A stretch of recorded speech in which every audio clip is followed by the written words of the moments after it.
Sabihin niyo lang yung pangalan niyo, kung taga saan Ako kayo. po si Mrs. Opelia Laksa, taga Dolores Capas Tarlac.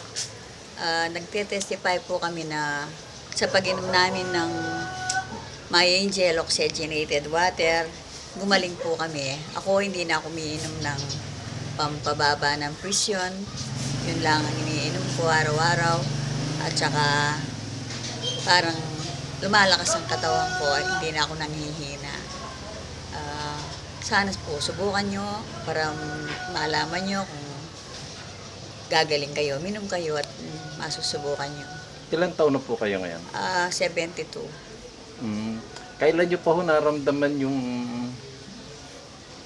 yung na para kayo nahihilo?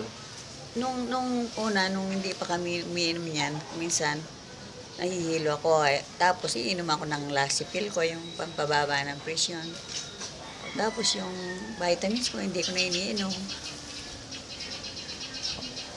Sige po. Okay.